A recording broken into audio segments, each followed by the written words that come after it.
أعوذ بالله السميع العليم من الشيطان اللعين الرجيم. بسم الله الرحمن الرحيم. الحمد لله رب العالمين، والصلاة والسلام على سيدنا وشفيعنا أبي القاسم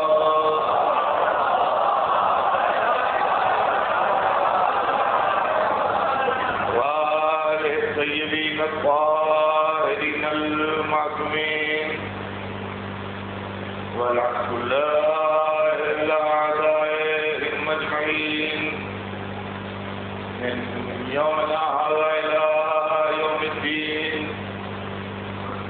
أما بعد، فقد قال الله سبحانه تبارك وتعالى في كتابه المبين، وهو أصدق الصادقين: إن الدين عند الله الإسلام. صلوات محمد.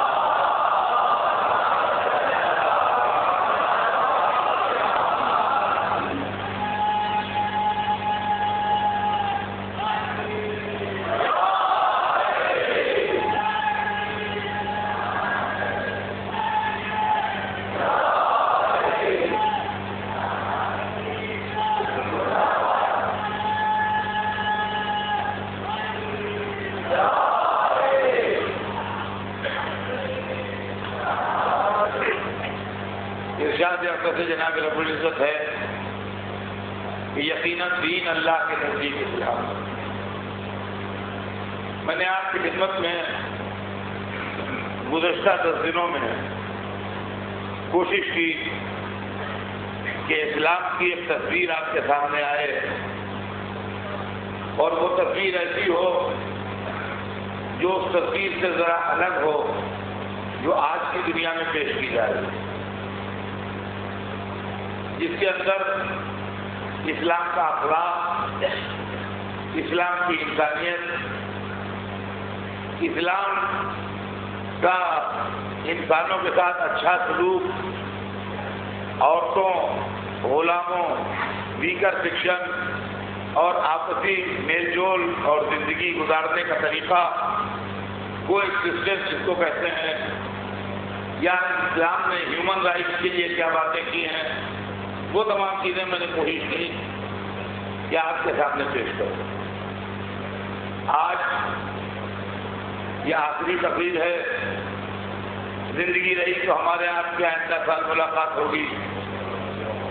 میں اس آخری تقریر میں آج یہ چاہتا ہوں کہ اپنے نوجوانوں اور بچوں کے سامنے اسلام کی 2 تصویریں پیش کروں.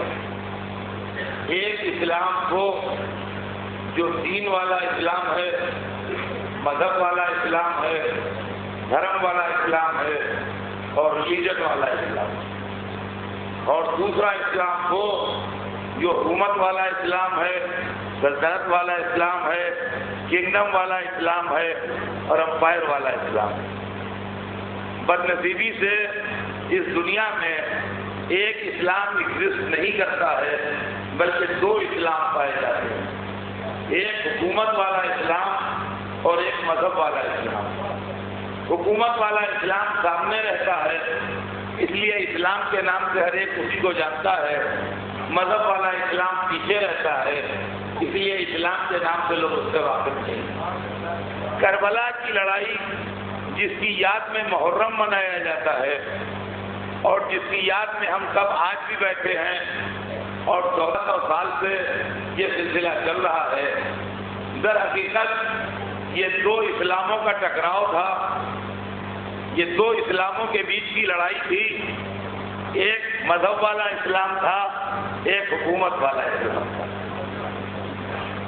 آج میں چاہتا ہوں کہ میرے بچے اور جہاں جہاں میری آواز جا رہی ہے دنیا میں، وہاں کے لوگ اس بات کو اچھے طریقے سے اس آخری تقریر میں سن لیں کہ کربلا کی لڑائی نہ دولت کے لیے تھی، نہ حکومت کے لیے تھی، نہ سیاست کے لیے تھی، نہ اقتدار کے لیے تھی، نہ جائیداد اور پراپرٹی کے لیے تھی۔ کربلا کی لڑائی دو نظریوں کی لڑائی تھی، ایک نظریہ جس کا نام ہے مذہب اور دوسرا نظریہ جس کا نام ہے حکومت۔ یہ لڑائی کس کے بیچ میں لڑی گئی، یہ بھی چیز لوگوں کے دماغ میں کلیئر ہونا چاہیے کہ لڑائی میں دونوں طرف سے قیادت کس کی تھی۔ کربلا کی لڑائی میں ایک طرف رسول اسلام سراپر اسلام حضرت محمد مصطفیٰ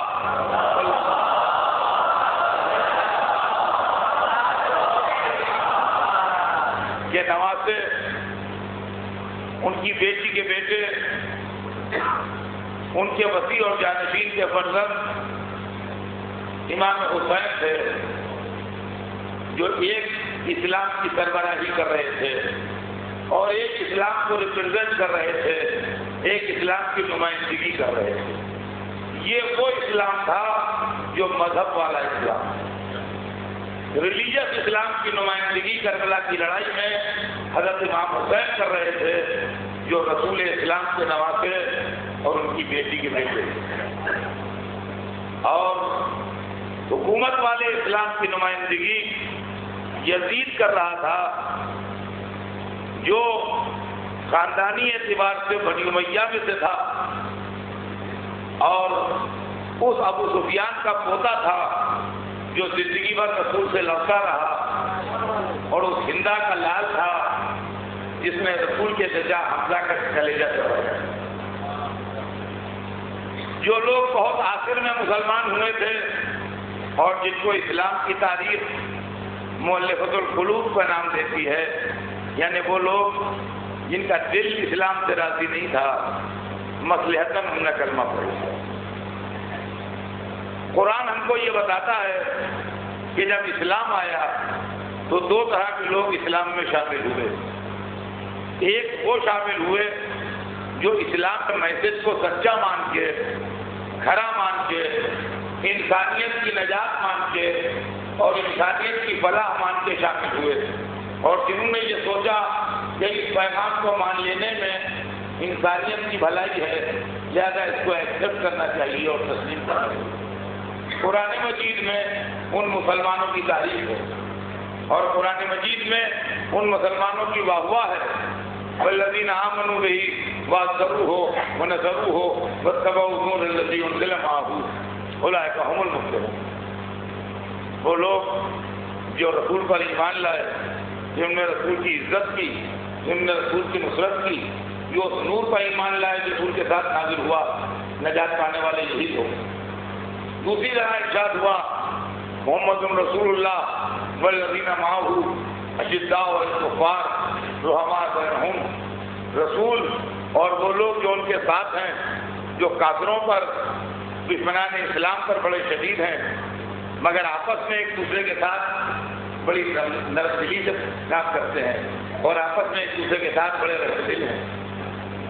کہیں ارشاد ہوا انہی مسلمانوں کے لیے کہ عزت علی الکافرین اذلۃ علی المؤمنین، جب مخالفین اسلام سے ملتے ہیں تو بہت شان سے ملتے ہیں، اور جب مومنین سے ملتے ہیں تو بہت چھپ کے ملتے ہیں، بہت اخلاق سے ملتے ہیں۔ یہ وہ لوگ تھے جو دل سے اسلام لائے اور قرآن پاک نے ان کی تعریف کی۔ لیکن اسی میں کچھ لوگ ایسے بھی تھے گرافٹی کے ٹائپ میں جو دل سے اسلام نہیں لائے اور جنہوں نے اسلام کو کسی پولیٹیکل پرپز یا کسی سیاسی مصلحت کو قبول کیا۔ یہ وہ لوگ تھے جن کے لیے قرآن نے کہا ہے کہ یقولون بافواہہم ما لیس فی قلوبہم، یہ اپنی زبانوں سے جو کہتے ہیں یہ ان کے دلوں میں نہیں ہے۔ جن کے لیے قرآن نے یہ کہا کہ اذا لقوا الذین آمنوا قالوا آمنا واذا خلوا الی شیاطینہم قالوا انا معکم انما نحن مستہزئون۔ جب یہ مومنوں میں آتے ہیں تو کہتے ہیں کہ ہم ایمان لائے، لیکن جب اپنے شیطانوں میں جاتے ہیں تو کہتے ہیں ہم تو تمہارے ساتھ ہیں، ہم تو ان کا مذاق اڑا رہے ہیں، ہم تو اس سے تفریح لے رہے ہیں۔ انہی لوگوں کے لیے قرآن مجید نے یہ بات بھی کہی کہ رسول جب یہ آپ کے پاس آتے ہیں اور آپ سے کہتے ہیں کہ قالوا نشہد انک رسول اللہ، ہم گواہی دیتے ہیں کہ آپ اللہ کے رسول ہیں، وہی جو دل سے مسلمان نہیں ہیں وہ رسول کے پاس آتے ہیں اور کہتے ہیں کہ نشہد انک رسول اللہ، ہم گواہی دیتے ہیں کہ آپ اللہ کے رسول ہیں، واللہ یعلم انک رسول اللہ واللہ یعلم ان المنافقین لکاذبون، اللہ جانتا ہے کہ بے شک آپ اللہ کے رسول ہیں، مگر اللہ یہ بھی جانتا ہے کہ یہ منافق جھوٹے ہیں، یہ دل میں ان کے اسلام نہیں ہے، یہ ظاہر ہے۔ تو مسلمانوں میں دو طرح کے لوگ ہو گئے، ایک وہ جو دل سے اسلام قبول کر رہے تھے اور ایک وہ جو ظاہر بظاہر اسلام قبول کر رہے تھے۔ دل سے جو اسلام قبول کر رہے تھے ان کے پیش نظر خدا تھا، ان کی نگاہوں کے سامنے رسول تھا، ان کی نگاہوں کے سامنے دین تھا، ان کی نگاہوں کے سامنے قرآن تھا، ان کی نگاہوں کے سامنے آخرت تھی، اور وہ اپنے کسی عمل سے اللہ کو ناراض نہیں کرنا چاہتے تھے، رسول کو ناخوش نہیں کرنا چاہتے تھے، اس لیے تو انہوں نے اسلام قبول کیا تھا انسانوں کی بھلائی کے لیے اور آخرت میں اپنی نجات و کامیابی کے لیے۔ مگر وہ لوگ جنہوں نے مصلحتاً اسلام قبول کیا تھا ان کا اسلام پولیٹیکل تھا۔ پولیٹیکل اسلام میں نماز پڑھی جاتی ہے مگر مصلحتاً بظاہر روزہ رکھا جاتا ہے اس لیے کہ مسجد میں افطار کر لیں، مگر باطن روزہ نہیں ہوتا ہے۔ اسلام کا نام زیادہ لیا جاتا ہے مگر اسلام پر عمل کم کیا جاتا ہے۔ ان کے دل میں حکومت کی تمنا تھی، ان کے دل میں اقتدار کی تمنا تھی، ان کے دل میں تاج و تخت کی تمنا تھی، ان کے دل میں ملوکیت کی تمنا تھی، ان کے دل میں سلطنت کی تمنا تھی۔ وہ آدمی جو اللہ کے لیے کہیں جائے گا اس کو اس سے کوئی بحث نہیں کہ یہ زمین کون لے گیا، یہ جائیداد کون لے گیا، یہ پیسہ کون لے گیا، یہ علاقہ کون لے گیا۔ وہ اللہ کی یاد میں مہو رہے گا اور اللہ اللہ کرتا رہے گا۔ لیکن جو حکومت کے لیے اور سیاست میں کہیں آئے گا اس کی ایک ایک بات پر نظر ہوگی، یہ زمین کس کو ملے گی، یہ جائیداد کس کو ملے گی، اس کاروبار کا کنٹرول کس کا ہوگا، یہاں کے اوپر اپر ہینڈ کس کا رہے گا، اور وہ کوشش کرتا رہے گا کہ کسی طریقے سے اس کو حاصل کر لے۔ نتیجہ یہ ہوا کہ اس کوشش کے نتیجے میں رسول کے 50 برس کے اندر اندر ودن 50 ایئر رسول کے دنیا سے اٹھنے کے 50 برس کے اندر اندر یزید جیسا شخص تخت حکومت پا گیا۔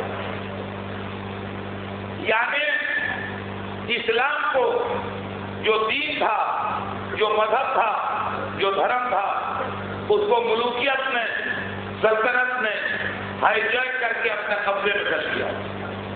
اب یزید اس بات کا دعویٰ کر رہا تھا کہ میں امیر المومنین ہوں، یعنی مومنوں کا سردار، میں خلیفۃ المسلمین ہوں، یعنی سکسیسر آف خلافت، میں مسلمانوں کا قائد ہوں، مسلمانوں کا لیڈر ہوں۔ ایک بادشاہ جس کا کردار اسلام سے میل نہیں کھاتا تھا وہ اسلام کا قائد، اسلام کا لیڈر، اسلام کا نمائندہ بنا ہوا تھا۔ اگر اس کے خلاف کوئی آواز نہ اٹھائی جاتی تو یہی اصلی اسلام بن جاتا اور اصلی اسلام مر جاتا۔ مشکل یہ تھی کہ اس کے خلاف کھڑا کون ہو، اس لیے کہ اپنے وقت کی آدھے سے زیادہ دنیا میں اس کی حکومت ہے۔ عزیزان گرامی، آج طاقت کے مقابلے میں آدمی بولتے ڈرتا ہے۔ ذرا سی طاقت ہوتی ہے کسی کے پاس، لوگ کہتے ہیں بھائی ہم نہیں بولیں گے، ہم کھلا سے جھگڑا نہیں کر سکتے، ہم نہیں بولیں گے، ہمارے پاس کھلا سے لڑنے کی طاقت نہیں ہے۔ لوگ اپنے کو وڈرا کر لیتے ہیں، چپ ہو جاتے ہیں، ہم نہیں بول سکتے۔ تو جب ذرا ذرا سی طاقت کے سامنے لوگ سرنڈر کر دیتے ہیں تو جو اپنے وقت کی لگ بھگ 2/3 دنیا کا مالک ہو اس کے سامنے کون کھڑا ہو کے اپنی جان دے گا؟ اپنے بچے کون کٹوائے گا؟ اپنا گھر کون لٹوائے گا؟ کون اس کو چیلنج کرے گا؟ عزیزان گرامی، یہی وجہ تھی کہ یزید تخت پر بیٹھ گیا اور کسی نے اس کو چیلنج نہیں کیا، لیکن اس کی شامت آئی،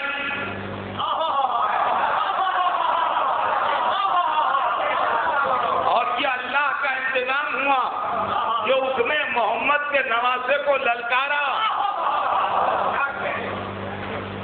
محمد کا وہ نواسا, علی و فاطمہ کا وہ بیٹا جس نے محمد کی زبان چوسی تھی, جس نے محمد کے سینے پر آرام کیا تھا, جو رسول اللہ کا دل کا ٹکڑا تھا, وہ مسجد النبی کے گوشے میں بیٹھا عبادت کر رہا تھا, وہ نمازیں پڑھ رہا تھا, وہ دعائیں کر رہا تھا.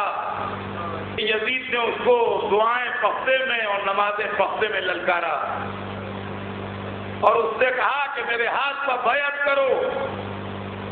اور یہ بھی عربی ورڈ ہے اور یہ بھی ایکسپلینیشن چاہتا ہے کہ بیعت کرو کا کیا مطلب ہے. بیعت عربی لفظ ہے. بیع جو لوگ عربی سے واقف ہیں وہ جانتے ہیں کہ بیع کہتے ہیں بیچنے کو. عربی میں بیچنے کو بیع کہتے ہیں. بے یہ ہے الفابet اردو کا. بیع مانے بیچنا. بیعت اسی سے بنا ہے, یعنی کسی چیز کی فروخت کر دینا, بیچ ڈالنا, سیل کر دینا کسی چیز کا. بیعت یزید حسین سے مانگ رہا ہے بادشاہ بننے کے بعد کہ حسین میری بیعت کرو, یعنی میرے ہاتھ بیچ ڈالو. دیکھیے ہم لوگ جلدی میں سنتے ہیں بات کو. میں چاہتا ہوں کہ ایک ایک لفظ پر رک رک کے غور کریں تاکہ بچوں کی سمجھ میں مطلب آئے. حسین بیچ ڈالو. خریدار کس کے پاس آتا ہے؟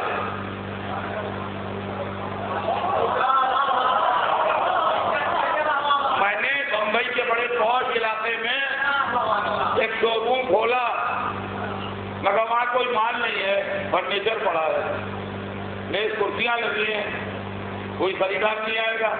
کوئی دکھتا کیا ہے یہاں؟ تو کوئی دکھنے کا مال تو ہو. ایک روم لے کے آپ بیٹھ جائیے کہیں, کون آئے گا بھائی کیا بکتا ہے یہاں؟ تو سوال یہ ہے آپ کیا چیز بیچتے ہیں وہ بتائیے تو خریدار آئے گا.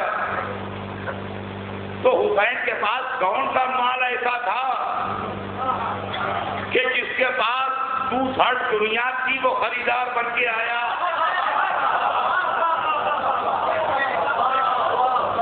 سوال یہ خریدار کی تو کس حیثیت کا ہے؟ وہ بادشاہ جو آدھے سے زیادہ ورلڈ پر اکیلا حکومت کر رہا تھا وہ حسین کے پاس خریدار بن کے آیا اور اس نے کہا حسین یہ مال ہمارے ہاتھ سے ڈالو. تو سمجھیے کس مال کا خریدار بن کے آیا؟ حسین کے پاس کیا تھا؟ اب یہ غور طلب بات ہے کہ حسین کے پاس کیا تھا.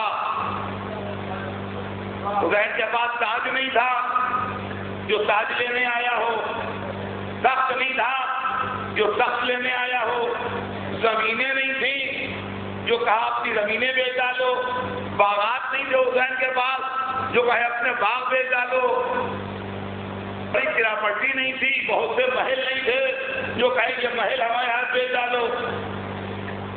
حسین تو معمولی لباس پہنتے تھے, معمولی غذا کھاتے تھے, معمولی سے گھر میں رہتے تھے, ان کے پاس دنیا کی چمک بھڑک کی چیز کوئی تھی نہیں. تو خریدار کیا خریدنے آیا ہے؟ اب سمجھ میں آیا کہ یہ جو 2/3 دنیا کا مالک تھا یہ حسین سے دین خریدنے آیا. کیا لینے آئے ہو یزید؟ کا آدم کا علم بیچو, نوح کا عزم بیچو, ابراہیم کی خلت بیچو, موسیٰ کی ہیبت بیچو, عیسیٰ کا زہد بیچو, محمد کا جمال بیچو, علی کا جلال بیچو, اسلام کی صداقت بیچو, قرآن کی حقانیت بیچو, کعبے کی طہارت بیچو. یہ سارے مال لیے بیٹھے ہو, میں بادشاہ ہوں, میرے ہاتھ بیچو. جب خریدار آیا تو حسین نے حقارت سے دیکھا, کہا میرے جیسے بڑے بادشاہ بیچا نہیں کرتے, کسی کو خرید لو. میں کہوں گا مولا اس گندے کو خرید کے آپ کیا کیجیے گا؟ کہا ہاتھ نہیں لگاؤں گا, تمہارے حوالے کر دوں گا, قیامت تک دکھاتے رہنا یہ آئے تھے خریدنے.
کمپیوٹر میں نوٹ کریں، 26ویں رجب مغرب عشاء کی نماز کے بعد، ٹائم ڈیٹ 26ویں رجب، ٹائم مغرب عشاء کی نماز کے بعد، جگہ رسول کی مسجد، شہر مدینہ۔ مدینے میں رسول کی مسجد میں مغرب عشاء کی نماز کے بعد دیر رات میں حسین کیسے وظیفہ پڑھ رہے اور 26ویں رجب تھی، سن 60 ہجری، 60 ہجری کہ مدینے کے گورنر کا آدمی حسین کے پاس آیا اور اس نے آن کے حسین سے کہا کہ گورنر نے آپ کو ابھی بلایا ہے۔ حسین نے کہا کہ جا کے اس سے کہہ دو کہ میں تھوڑی دیر میں آتا ہوں، کہہ دو کہ میں تھوڑی دیر میں آتا ہوں۔ مسجد سے اٹھے، گھر آئے، گھر آنے کے بعد بنی ہاشم کے جوانوں کو ساتھ لیا، کہا کہ اس نے مجھے اکیلے بلایا ہے، میں گھر میں اس کے اکیلے جاؤں گا، تم لوگ کو نہیں بلایا، تم باہر میرا انتظار کرو، اگر میری آواز آئے بلند ہو تو اندر آ جانا۔ حسین تنہا گئے گھر میں، تو وہاں مدینے کا گورنر ولید بیٹھا تھا اور اس کے پہلو میں مروان بیٹھا تھا۔ یہ دونوں رسول کے خاندان سے دشمنی رکھنے والے لوگ تھے۔ حسین پہنچے، رسمی تعظیم جو ہوتی ہے وہ ہوئی اور اس کے بعد بات چیت ہوئی، اور بات چیت میں یہ بات سامنے آئی کہ یزید بادشاہ بن گیا ہے اور وہ آپ سے بیعت کرتا ہے۔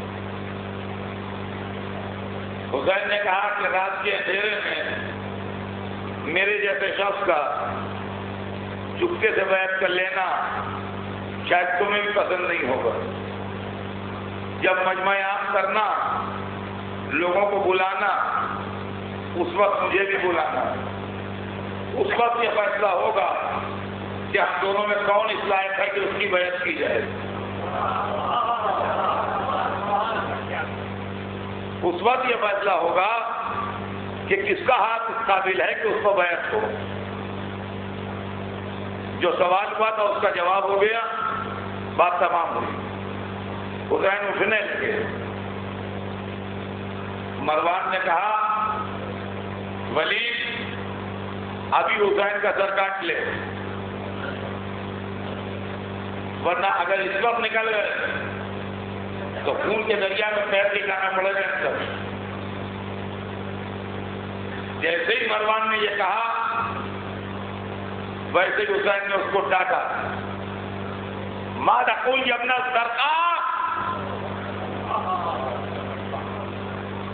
کیا بک رہا ہے بد کردار ماں کے بیٹے۔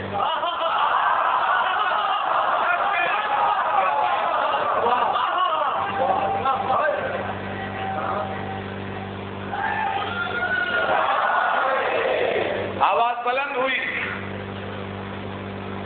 باہر کھڑے بنی ہاشم کی آواز کانوں تک آواز پہنچی۔ حدیث میں ہے کہ اول من فاز سیف وہو عباس والی اکبر، سب سے پہلے جن دو جوانوں نے تلوار نکالی وہ عباس والی اکبر، اور دوسرا منٹ نہیں آنے پایا تھا جو حسین بنی ہاشم کی 18-20 تلوار میں سارے ہوئے، اور یہ بنی ہاشم اپنے ساتھ لیے میں حسین کو چلے گئے۔ 27ویں رجب سفر کی تیاری میں گزری، 28ویں رجب سن 60 ہجری کو امام حسین نے مدینہ چھوڑ دیا، مکے تشریف لائے اور مکے میں آ کے قیام کیا۔ مدینہ حسین نے چھوڑ دیا اس لیے کہ مکہ حرم خدا ہے اور یہاں ہر ایک کے لیے امان ہے۔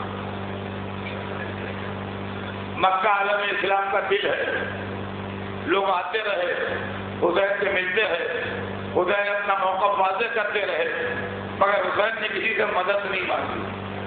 حسین نے اس لیے مدد نہیں مانگی کہ حسین دلوں کی طاقت جانتے تھے، حسین انسانی ہمتوں سے واقف تھے، حسین کلیجوں کی طاقت سے خوب اچھی طرح باخبر تھے۔ معلوم تھا کہ اس عظیم سلطنت کے مقابلے میں کوئی کھڑے ہونے کو تیار نہیں ہوگا، لہذا میں مدد مانگ کے کیا کروں۔ دوسری بات، یزید 60% سے زیادہ دنیا پر قبضہ کیے ہوئے تھا، اگر ریسٹ آف دی ورلڈ مل کے بھی حسین کو مدد کرتی تو یزید کی طاقت سے کم رہتی طاقت، لہذا ایسے عالم میں مدد مانگنے سے فائدہ کیا؟ یہ لڑائی طاقت کی لڑائی نہیں تھی، یہ لڑائی روحانیت کی لڑائی تھی، اور روحانیت کی لڑائی میں ایک کے مقابلے میں پوری کائنات کمزور ہوتی ہے۔ لہذا حسین نے لوگوں سے مدد نہیں مانگی، ورنہ اگر حسین مدد مانگتے قبیلے کے سرداروں کو خط لکھتے، جتھے والوں کو خط لکھتے، ان کو یہ امید دلاتے کہ ہمارا ساتھ دو، جب ہم اقتدار میں آ جائیں گے تو ہم تمہاری مدد کریں گے۔ تو حسین کے پاس 2-4 لاکھ کا لشکر جمع ہو جانا کوئی بڑی بات نہیں تھی۔ اکثر لوگ سوچتے ہیں کہ حسین اتنا چھوٹا سا لشکر لے کے کیوں نکل کھڑے ہوئے اور انہوں نے مدد کیوں نہیں مانگی؟ دیکھیے، جلدی سے فیصلے نہ کیا کیجیے، بلکہ رک کے، ٹھہر کے، صبر کر کے فیصلے کیجیے۔ حسین سرداروں سے مدد لیتے، حسین قبیلوں سے مدد لیتے، حسین بڑے لوگوں سے مدد لیتے، ان کے نام پر، ان کے نانا کے نام پر، ان کے باپ کے نام پر ان کو مدد ملتی مدد، اور 1.5 لاکھ 2 لاکھ 3 لاکھ کا لشکر جانا ان کے لیے کوئی بڑی بات نہیں تھی۔ ایک طرف 3-4 لاکھ کا لشکر ہوتا، دوسری طرف عباس، مسلم، بنی ہاشم کے جوانوں جیسی تلواریں ہوتی، تو لڑائی کا انجام کیا ہوتا سب کو معلوم ہے۔ لشکر یزید کو شکست فاش ہوتی، حسین کامیاب ہوتے، پھر کیا ہوتا؟ دیکھیے، وہیں پر ٹھہرنے جائیے، پھر کیا ہوتا؟ پھر یہ ہوتا کہ پاور حسین کے ہاتھ میں آتا ہے۔ اب یہ ہم پوچھتے پھر کیا ہوتا؟ پھر یہ ہوتا کہ جن قبیلوں نے مدد دی تھی، جن سرداروں نے سپورٹ کیا تھا، وہ حسین کے پاس آتے، یا حسین وہ نقلستان ہمارے قبیلے والے کہتے ہیں کہ مولا سے جا کے لکھوا لاؤ، ہمارے کئی ہزار آدمی آئے تھے آپ کے یہاں، یا حسین وہ زمین کے لیے لوگ کہہ رہے ہیں کہ جا کے مولا سے کہو تمہیں لکھ دیں گے، تو انہیں بھی تو برے وقت میں ان کی مدد کی ہے۔ ادھر سے ادھر سے مطالبے ہوتے، لیکن ہیومن نیچر نہیں بدلتا میرے بھائی۔ اب اگر حسین کہتے بھائی وہ تو مال خدا ہے میں نہیں دے سکتا، اور بھائی اس میں تو اس کا حصہ ہے میں نہیں دے سکتا، اور بھائی اس میں تو شریعت سے اجازت نہیں دیتی میں نہیں دے سکتا، لوگ کہتے واہ مولا جب مصیبت پڑی تھی تو اس وقت نہ سوچا، اب جب آپ پاور میں آ گئے تو ہمیں حصہ دینے میں انکار کر رہے ہیں۔ تو وہی لوگ جنہوں نے حسین کا ساتھ دیا ہے حسین کی مخالفت کرتے، اور جب ان کے ہاتھوں حسین شہید ہوتے تو وہ فائدہ نہ حاصل ہوتا جو آج شہادت سے حاصل ہو گیا۔ آپ سمجھیے مسئلے کو، جلدی جلدی فیصلہ نہ کر لیجیے۔ لہذا حسین نے اعلان کیا کہ میرے ساتھ وہی رہے جو موت پر صبر کر سکتا ہو، میرے ساتھ وہی رہے جو سر کٹا سکتا ہو۔ ہر منزل پر اعلان کیا کہ میں شہادت دینے جا رہا ہوں، ہر منزل پر اعلان کیا کہ میں قربانی دینے جا رہا ہوں، ہر منزل پر اعلان کیا کہ میں اپنا سر کٹانے جا رہا ہوں۔ راستے میں روک روک کے لوگوں سے کہا کہ جو حکومت کی لالچ میں جا رہا ہو میرا ساتھ چھوڑ دے، جو اقتدار کے لیے جا رہا ہوں میرا ساتھ چھوڑ دے، میں شہید ہونے جا رہا ہوں، موت میری گردن سے یوں لپٹی ہے جب یہ عورت کی گردن سے گردن بن لپٹا ہوتا۔ ہر منزل پر اپنے ساتھیوں کو آگاہ کرتے گئے تاکہ وہی رہیں، کوئی ایسا نہ رہے جس کے دل میں دولت، حکومت، اقتدار، زندگی کی تمنا ہو، وہی رہے جن کے دل میں شوق شہادت ہو۔ جو آرزو شہادت میں آئے وہی رہیں، باقی نہ رہیں۔ عزیزان گرامی، کربلا کی لڑائی تاریخ آدم و عالم کی عجیب لڑائی ہے۔ یہ لڑائی اسلام کی زندگی ہے، یہ لڑائی صبح قیامت تک کے واسطے ایک ایسا آفتاب ہے کہ اگر جس کی روشنی میں بھی حق دکھائی نہ دیا تو کبھی دکھائی نہ دے گا۔ دیکھیے 12 بجے ہوں دن کے اور آسمان پر ذرا سا ابر یا دھواں یا کوہرا نہ ہو اور اوپر سورج چمک رہا ہو اور جہاں مسجد کے یہاں میدان میں ہم آپ کو کاغذ پڑھنے کو دیں دھوپ میں،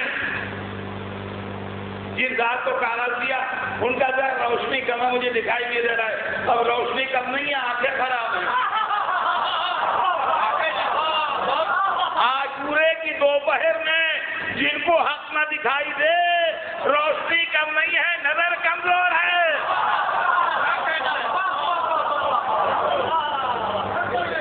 سنیے عزیزان محترم، مکے میں رہے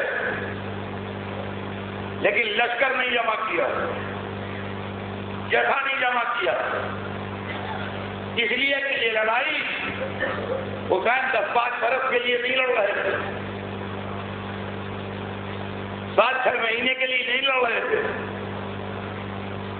کوئی راستہ خطرناک نہیں تھا جس سے خطرے کو دور کرنا ہے، کوئی گروہ بازی نہیں ہو گیا تھا جس کی بغاوت کو کچلنا ہے، کوئی صوبہ گڑبڑ نہیں کر رہا تھا جس صوبے کو صحیح کرنا ہے، کوئی علاقہ خراب نہیں ہو گیا تھا جس کو ٹھیک کرنا ہے۔ یہ لڑائی قیامت تک کے لیے روشنی بن کے رہنا ہے، لہذا اس کا حساب عام لڑائیوں سے الگ ہوگا۔ اسلام میں 2 طرح کے لوگ شریک ہو گئے ہیں۔ اب دیکھیں کھول کے پڑھنا ہوں تاکہ بچہ سمجھ لے، ہر بچہ۔ اسلام میں 2 طرح کے لوگ شریک ہو گئے ہیں، کچھ وہ ہیں جو جنت کے لیے مسلمان ہوئے ہیں، کچھ وہ ہیں جو حکومت کے لیے مسلمان ہوئے ہیں۔ لیکن جس سے کہا جائے کہ تم حکومت کے لیے مسلمان ہوئے ہو، وہی لڑنے پر تیار ہو جائے گا۔ تو خود وہ ہو گے حکومت کے لیے، ہم اللہ کے لیے مسلمان ہوئے ہیں، ہم رسول کے لیے مسلمان ہوئے ہیں، ہمیں حکومت سے کوئی غرض نہیں۔ اب مل گئے تو کیا پھینک دیں؟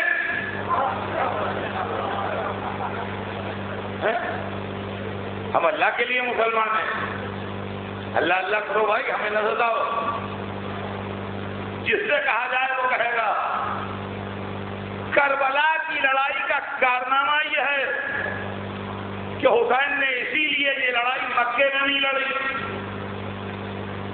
یہ لڑائی مدینے میں نہیں لڑی، یہ لڑائی کربلا کے کھلے میدان میں لڑی تاکہ ساری دنیا دیکھ لے کہ حسین کے پاس کیا نہیں ہے، علم نہیں ہے، کہ خاندان نہیں ہے، کہ عظیم ماں باپ نہیں ہے، کہ عظیم نانا نہیں ہے، فیملی بیک گراؤنڈ نہیں ہے، پرسنل کیریکٹر نہیں ہے، کیا چیز حسین کے پاس نہیں ہے؟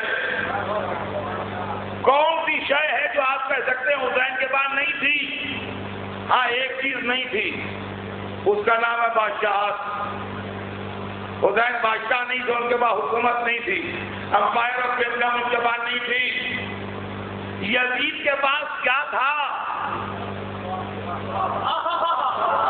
خاندان تھا، حسد نسب تھا، بزرگوں کے کارنامے تھے، ذاتی کیریکٹر تھا،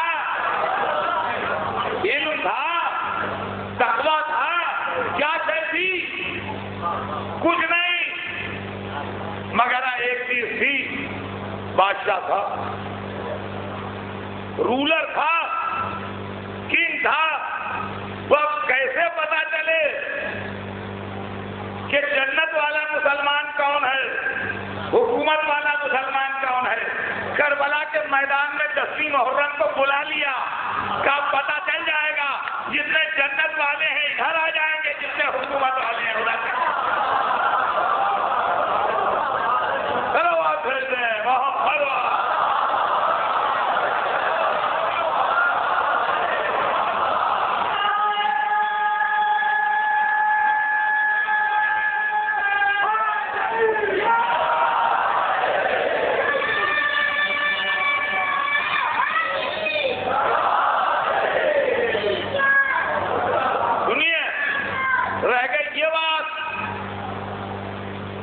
رہ گئی یہ بات کہ 72 لاکھوں سے ٹکرائیں گے تو کیا ہوگا؟ 72 جب لاکھوں سے ٹکرائیں گے تو کیا ہوگا؟ کام اسی لیے کسی ایسے کو لائے نہیں ہے جس کو زندگی پیاری ہو۔ ہم اس بنیاد پر نہیں لائے ہیں کہ لشکروں سے کون لڑے گا، ہم اس بنیاد پر سلیکٹ کر کے نہیں لائے ہیں کہ بہادروں سے کون لڑے گا، ہم اس بنیاد پر لشکر لے کے نہیں آئے ہیں کہ پہلوانوں سے کون لڑے گا، ہم اس بنیاد پر لشکر لائے ہیں کہ موت سے کون لڑے گا۔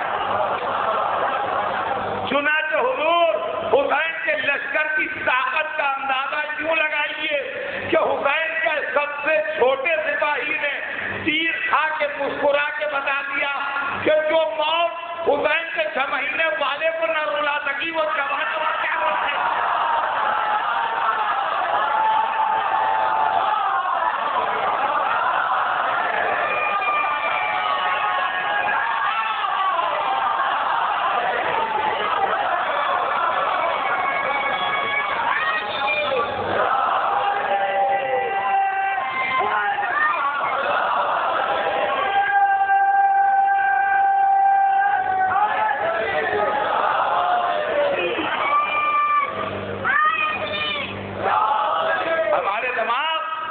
چھوٹے چھوٹے ہیں، ہماری نظریں تنگ ہیں، ہم دور تک نہیں دیکھ سکتے، ہمارے اندر فورس فائٹڈنس نہیں ہے،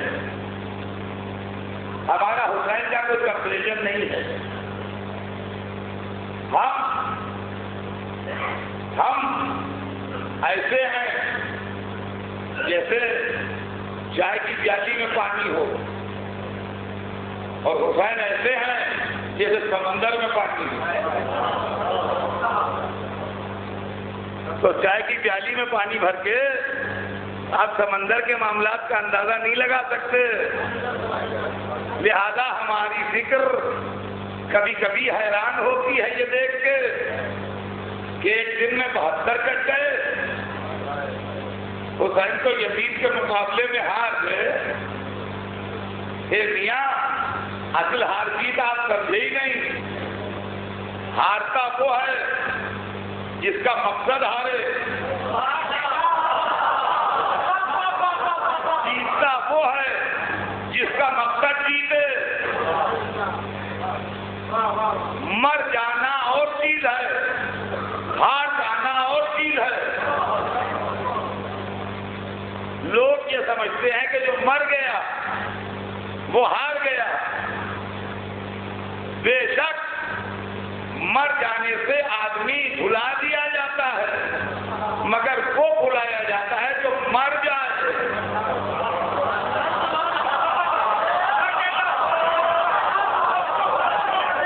حسین سے زیادہ کوئی قرآن کا جاننے والا نہیں تھا، اس لیے کہ حسین کے نانا کا قرآن نازل ہوا تھا اور حسین کے باپ کے سینے میں پورا علم قرآن تھا اور حسین خود پورے قرآن کے عالم تھے، لہذا قرآن کی حقیقت سے حسین واقف تھے کہ جو اللہ کی راہ میں سر کٹائے وہ زندہ رہتا ہے۔ اب سمجھیے حسین جو دعوت دے رہے تھے شہادت کی، وہ موت کے پردے میں زندگی کی دعوت تھی۔ وہ لاکھوں جو یزید نے جمع کیے تھے سب مر گئے، وہ 72 حسین کے ساتھ تھے۔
پہنچ گئے وہ 28 رجب کو چل کے مدینے سے. تیسری چوتھی شعبان سے لے کے 8ویں ذی الحجہ تک شعبان، رمضان، شوال، ذیقعدہ 4 مہینے 4 دن یا 4 مہینے 5 دن حسین مکے میں رہے. حج سیزن شروع ہو گیا، حاجی آنے لگے، حسین سے ملنے لگے، حسین کا موقف واضح ہونے لگا. ہر ایک حسین سے مل رہا ہے اور حسین ہر ایک کو بتا رہا ہے کہ صورتحال کیا ہے، صورتحال کیا ہے. لوگ سن رہے ہیں تاکہ بات پوری دنیا تک پہنچ جائے اور ہر ایک کے کانوں تک پہنچ جائے. کوئی یہ نہ کہے ہمیں خبر نہیں. تاریخیں گزر رہی ہیں، ذی الحجہ کی پہلی گزری، دوسری گزری، چوتھی، 5ویں، 7ویں، 8ویں. 8ویں ذی الحجہ جو لوگ حج کو جا چکے ہیں ان کو معلوم ہے 8ویں ذی الحجہ کو حاجی مکے میں حج کا احرام باندھتے ہیں. اس دن کا نام یوم ترویہ ہے.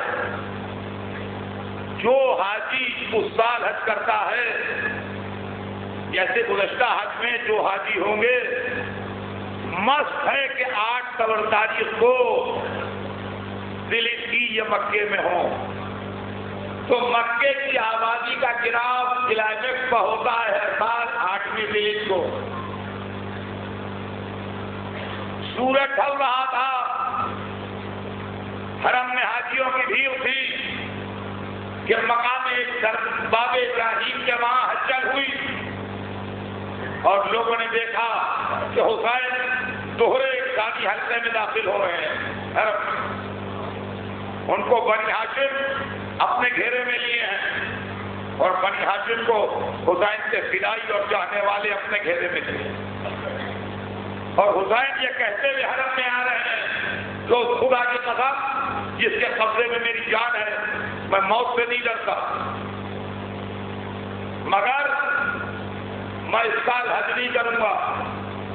میں نے اپنے حج کو عمرے سے بدل دیا ہے اس لیے کہ میرے قاتل حاجیوں کے بھیس میں آ گئے ہیں، میرے قاتل حاجیوں کے بھیس میں آ گئے ہیں. میں نہیں چاہتا کہ میرے خون سے اس مقدس زمین کا تقدس پامال ہو. خدا کی قسم مکے کی حدوں سے ایک بالش آگے نکل کے، ایک بالش مکے کی حد سے آگے نکل کے اگر مجھے قتل کر دیا جائے تو مجھے گوارا ہے. لیکن مکے کی حد کے اندر ایک بالش رہتے ہوئے اگر میں قتل ہو جاؤں تو مجھے گوارا نہیں ہے، اس لیے کہ اس پاکیزہ زمین کا تقدس پامال ہوگا اور وہ مجھے منظور نہیں ہے. اب میں آپ کو ٹھہراؤں گا. یہ تاریخ کا لکھا واقعہ ہے، عام چھوٹی چھوٹی کتابوں میں ملے گا آپ کو. اس کو پڑھیے اور آج کے زمانے کو دیکھیے. حسین کے قاتل حاجیوں کے کپڑے پہنے، لباس احرام میں خنجر چھپائے، آج سے 1400 برس پہلے مکے میں موجود ہیں. معلومات اسلام میں دہشت گردی کی بنیاد دین نے نہیں رکھی ہے، بادشاہت نے رکھی ہے.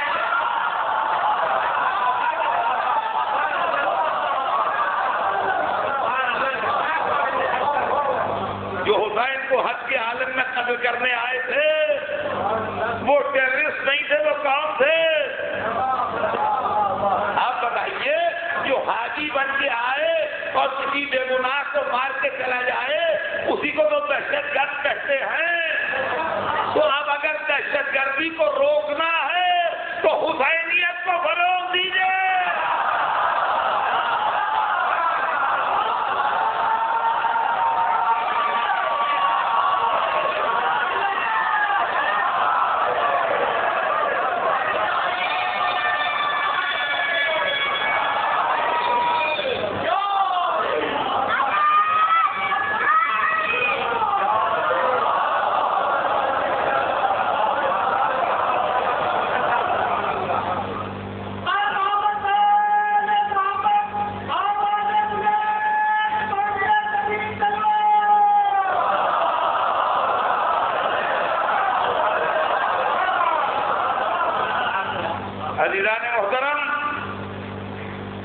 8ویں ذی الحجہ شاید اس لیے بھی منتخب کی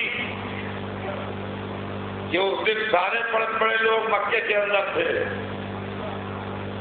اگر حسین ایک دن پہلے بھی نکل جاتے تو لوگ کہتے ارے ہم نہیں تھے, ورنہ ہم نہ جانے دیتے. ارے کیا بتائیں, حسین نکل گئے, ہم بعد میں آئے. جتنے ہم ہیں وہ سب ہوں, اور ان کے درمیان سے حسین نکل کے جائیں تاکہ دنیا کی سمجھ میں آئے کہ بے شک حج اسلام کی بڑی عظیم عبادت کا نام ہے, مگر حج کرنا اور ہے اور صبح قیامت تک حج کو زندہ رکھنا اور ہے. حسین مکے سے نکل گئے, راستے میں لوگ ملتے گئے, راستے میں حسین اپنا موقف واضح کرتے گئے. ہر ایک سے یہی کہا کہ میں شہادت کے لیے جا رہا ہوں. اور کا لشکر ملنے سے پہلے اپنے سفیر مسلم نے عقیل کی شہادت کی خبر بھی پا لی, اور اس کے بعد بھی اسی طرف گامزن رہے, اسی طرف آگے بڑھتے رہے. اگر اقتدار کی لالچ میں کوئی جا رہا ہوتا تو اپنا راستہ بدل دیتا. اگر باتوں پر بھروسہ کر کے حسین جا رہے ہوتے تو قافلے کا رخ موڑ دیتے. اگر کسی باتوں کا اعتبار ہوتا تو اس واقعے کے بعد کبھی کوفے کا رخ نہ کرتے. مگر حسین اس وعدگاہ کی طرف جا رہے تھے جس وعدگاہ میں جا کے اسلام کو صبح قیامت تک کے لیے زندہ کرنا. عزیزان گرامی, کربلا کی لڑائی مسلمانوں کے درمیان کی لڑائی ہے. اسی لیے چونکہ اس کا تعلق کسی نان مسلم سے نہیں ہے. کربلا کی لڑائی میں نہ یہودی شامل ہیں کہ جو کہا جائے قانونی سازش سے ہوئی کربلا کی لڑائی, نہ کربلا کی لڑائی میں عیسائی شامل ہیں جو کہا جائے عیسائیوں کی کوئی حرکت تھی, نہ کربلا کی لڑائی میں ہندو شامل ہیں, نہ کربلا کی لڑائی میں بدھسٹ شامل ہیں, نہ کربلا کی لڑائی میں پارسی شامل ہیں. دنیا کے بہت سے مشہور مذہب جو اس وقت بھی موجود تھے جب کربلا کی لڑائی لڑی گئی ہے, تو ان میں سے کوئی آدمی شامل نہیں ہے. ہندوستان کے بعد لوگوں کا یہ تو کہنا ہے کہ کچھ ہندوستان کے لوگ حسین کی مدد کو گئے تھے. ہو سکتا ہے گئے ہو اس لیے کہ ہندوستان اس وقت مسلمان نہ صحیح مگر انسان تو تھا. اور یہ بھی مشہور ہے کہ حسین نے کہا تم اگر مجھے راستہ دو تو میں ہندوستان چلا جاؤں. شہرت کی بات ایک ہی بھی ہے, بولو میں نے اس کو پڑھا نہیں مگر شہرت ہے کہ فرمایا کہ تم راستہ دو تو میں ہندوستان چلا جاؤں. تو کوئی تعجب کی بات بھی نہیں ہے, اس لیے کہ ہم نے یہ دیکھا کہ حسین تو نہیں آئے مگر جب حسین کی آزاداری ہندوستان آئی تو ہندوؤں نے بھی اس میں شرکت کی. اور آج ہندوستانی کلچر میں آزاداری میں نان مسلم بھی شامل ہیں. کہیں سبیل رکھ کے, کہیں تعزیہ رکھ کے, کہیں ماتم میں شریک ہو کے, کہیں جلوس کا انتظام کر کے, کہیں مجلس میں شرکت کر کے ہندوستان سے نان مسلم باشندے بھی آزاداری میں شامل ہو جاتے ہیں. اس کا مطلب یہ ہوا کہ ہندوستان میں ہم یہ تو تجربہ کر ہی سکتے ہیں کہ نیشنل انٹیگریشن اور قومی یکجہتی کی بہترین علامت محرم ہے, جس میں ہندو بھی شامل ہوتا ہے, مسلمان بھی شامل ہوتا ہے, سکھ بھی شامل ہوتا ہے, پارسی بھی شامل ہوتا ہے, عیسائی بھی شامل ہوتا ہے۔ اس کا مطلب یہ ہوا کہ اگر اسلام کو دوسرے فرقوں میں مشہور کرنا ہے تو حسینی اسلام لے جاؤ، یزیدی اسلام نہ لے جانا۔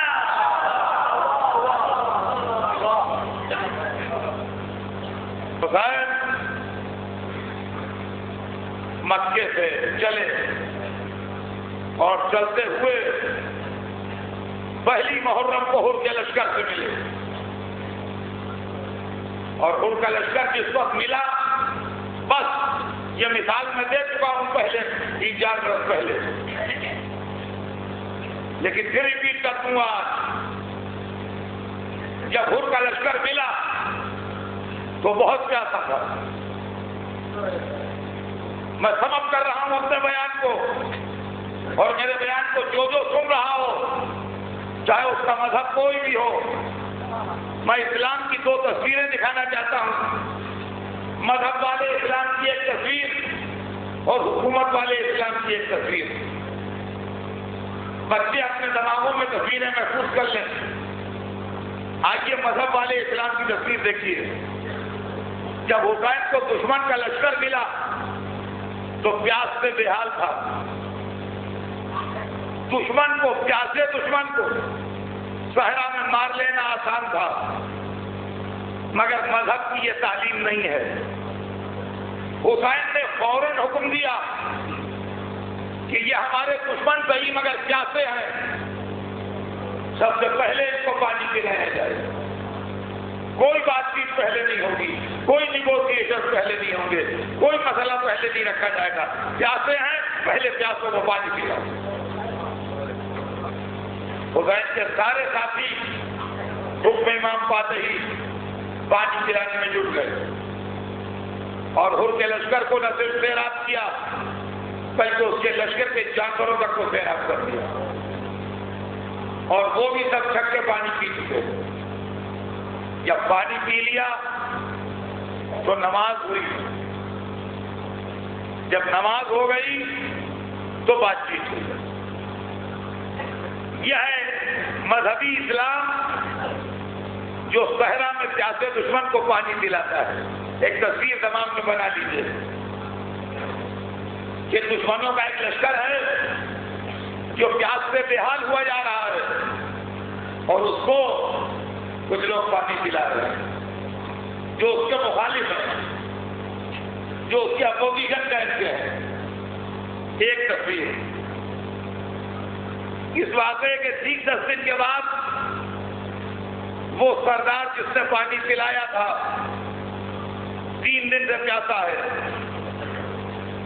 اور اس کا 6 مہینے کا بچہ بھی 3 دن سے پیاسا ہے۔ وہ اپنے پیاسے بچے کو لے کے آتا ہے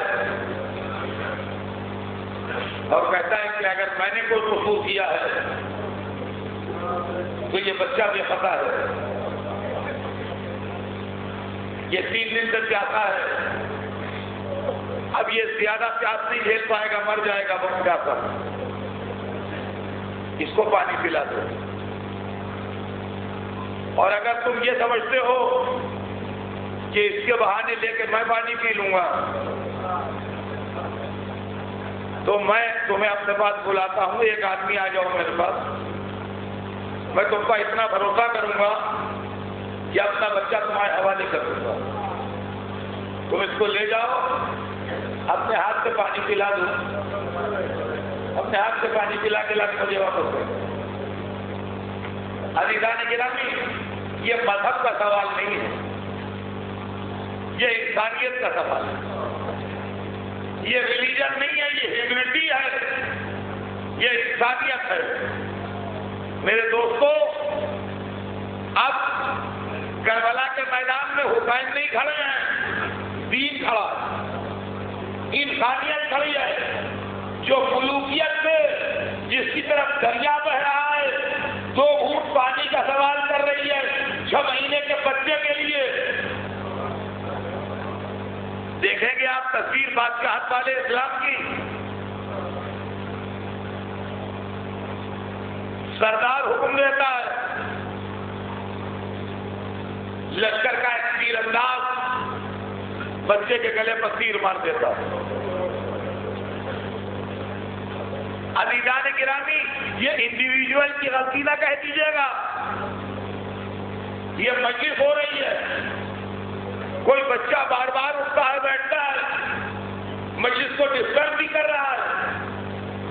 کوئی صاحب اس کو زور سے ایک تماچا مار دے، مجلس میں 10 آوازیں آئیں گی. کہیں بچے کو اتنے زور سے مارا جاتا ہے؟ عزیزان گرامی، ہرملا کا تیر مارنا اور سارے لشکر کا چپ رہنا اس بات کی دلیل ہے کہ ایک ہرملا نہیں تھا، ہرملاؤں کا لشکر تھا. تو حسین نے کربلا میں جس چیز کا مقابلہ کیا ہے وہ انسانیت دشمنی تھی جس سے حسین لڑے ہیں. یہی وجہ ہے کہ آج ساری دنیا کا انسان حسین کو عزت کی نظر سے دیکھتا ہے، اور حسین کے نام پر مذہب، ملت، فرقے، عقیدے کی دیواریں گر جاتی ہیں.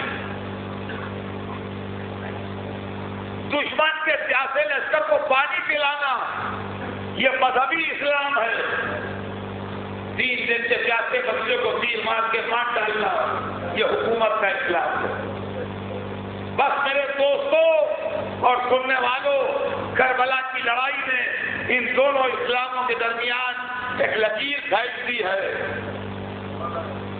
آج جب بھی کوئی کام کوئی مسلمان کرے اس سے پوچھو کہ حسین والے ہو کہ یزید والے.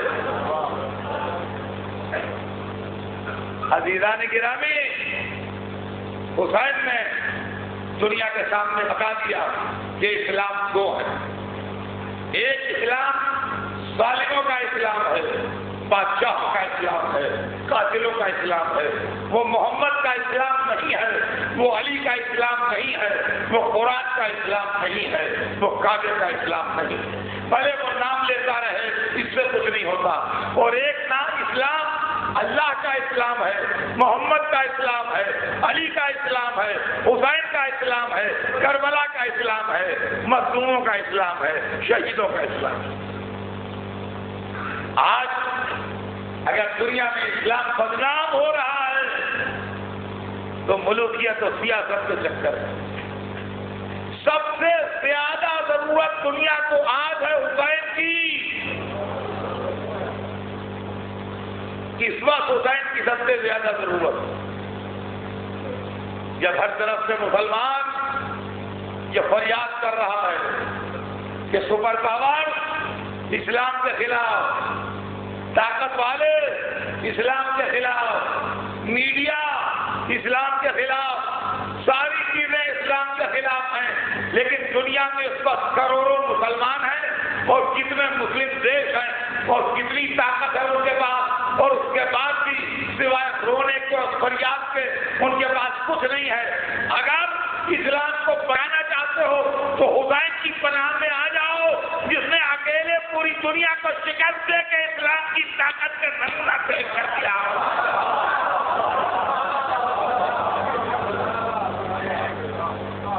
آئے دنیا حسین ابن علی کے در پر، جہاں طاقت رسوا ہوئی اور ایک دوپہر میں 72 میں موت کے فراختے ہو. ہم نے ہمیشہ یہ دیکھا کہ موت جھپٹ رہی ہے، آدمی بھاگ رہا ہے. کربلا میں یہ دیکھا کہ آدمی جھپٹ رہے ہیں، موت بھاگ رہا ہے.